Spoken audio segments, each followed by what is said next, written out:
এই যে আমাদের একটা বাড়িতে ছোট্ট মেম্বার আছে, আমাদের লেফটে যেতে হবে। এক্স রে করিয়েছিলাম, এক্স রেতে কোনো শো করেনি, নো বোন ইঞ্জুরি বলেছে। ব্যাডমিন্টন খেলতে গিয়ে পায়ে লেগে গেল আর এবার ভুগতে হচ্ছে। তো এখন আমরা বেরিয়ে পড়েছি অক্সিজেন কনসেন্ট্রেটর নিয়ে দাদু সেটা সারাতে দেবো। আর এখানে ছোট দাদু আমার বসে আছে, দেখতে পাচ্ছ ছোট দাদু? দেখো তোমার মুখটা দেখা যাচ্ছে তো। তো চলো এবার দেওয়া যাক অক্সিজেন কনসেন্ট্রেটরটা। আর এখন যাচ্ছি সাউদার্ন অ্যাভিনিউ, এটা হচ্ছে শিয়ালদা রোড। এখান থেকে দেখাচ্ছে কতক্ষণ, 30 মিনিট। আজকে মোটামুটি রাস্তা খালি আছে এখন, দেখাচ্ছে তো 27 মিনিট। 1 জানুয়ারি বলে না, আজকে অনেকটা খালি আছে রাস্তা। আর এই যে ব্রিজটা দেখতে পাচ্ছি, এই ব্রিজটা উপরে উঠলেই লেফট সাইডে আছে শিয়ালদা। আচ্ছা, এটা এনআরএস হসপিটাল।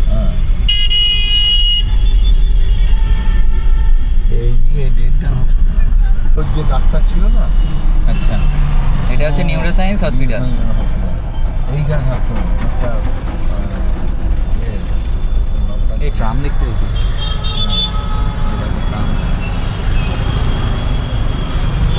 ঠিক আছে ঠিক আছে। অনেকদিন পর ট্রাম দেখলাম। আমাদের লেফটে যেতে হবে।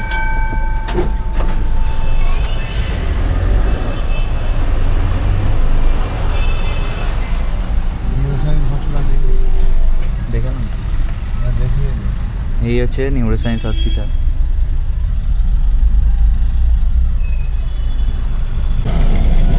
ট্রাম যাচ্ছে, 2-3টে ট্রাম মনে হয় চলছে, আর সব বন্ধ করে দিয়েছে।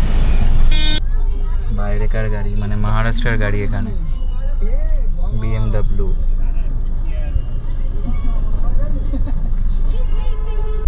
আমরা গড়িয়াহাট পৌঁছে গেছি, আর বেশিক্ষণ না, 5 মিনিট। 5 মিনিট দেখাচ্ছে, আর 5 মিনিট দেখাচ্ছে এখান থেকে। Oxygen concentrator. তো তখন তো দেখতেই পেলে দাদুর কনসেন্ট্রেটরটা দিয়ে এলাম, অক্সিজেন কনসেন্ট্রেটরটা। তারপর অ্যাপোলোতে গেছিলাম পায়ের জন্যে, পায়ের ডক্টর দেখালাম। তখন ব্লগ করা হয়নি কিছুই। আর এখন বসে আছি চুপচাপ, পায়ের খুবই অবস্থা খারাপ। পায়ে হয়েছে আসল কথা, যেটা হচ্ছে গরম জল দিচ্ছিলাম, মানে এতদিন গরম জল দিচ্ছিলাম, কিন্তু গরম জলটা দিতে বারণ করলো, ওটা বরফ দিলে কাজ হতো, কিন্তু বরফটা দেওয়া হয়নি, যার জন্যে কালশিটে পড়ে যাচ্ছে পায়েতে। তো ওই জন্যে পাটার অবস্থা খুবই খারাপ, হাঁটা যাচ্ছে না। তো এখন 1 সপ্তাহ বেড রেস্ট, তো বসে দাঁড়িয়ে শুয়ে এসব করেই কাটাতে হবে, বেশি হাঁটাচলা করলে হবে না, একদম বলেই দিয়েছে ডক্টর। তো দেখা যাক, 1 সপ্তাহ বেড রেস্ট নিই।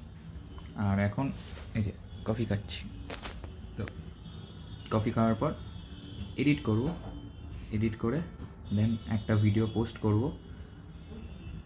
তো দেখো তোমরা কেমন লাগে ভিডিও।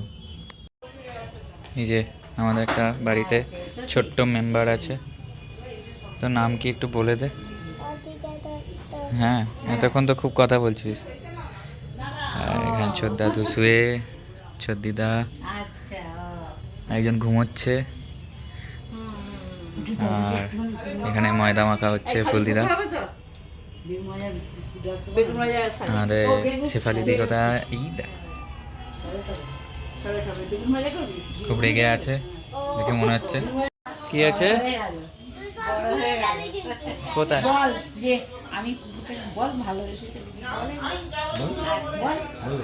বল দেখি। লজ্জা পাচ্ছে, এতক্ষণ অনেক বক বক করলো, এখন চুপ হয়ে গেছে।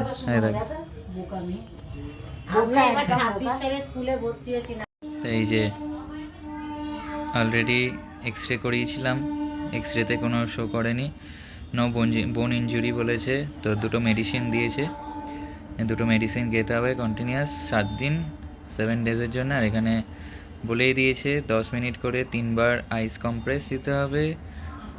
তারপর রেস্ট অ্যাট হোম বলে দিয়েছে, আর ভারী কিছু তোলা চলবে না বা ভারী কাজ করলে চলবে না, আর রিভিউ করতে বলেছে। রিভিউ মানে রিভিউ দিতে বলেছে 1 উইক পর। মানে কি থেকে যে কি হয়ে যায় সেটা ভগবানই জানে, কিছু বলার নেই আর। ব্যাডমিন্টন খেলতে গিয়ে পায়ে লেগে গেল আর এবার ভুগতে হচ্ছে। যাই হোক, চলো কতদিন ভুগি, দেখা যাক কতদিন আর ভোগায়, কবে ঠিক করে সেটাও দেখার। কারণ এই ইনজুরিগুলো সচরাচর তাতেই ঠিক হয় না, পেন ইনজুরি তো।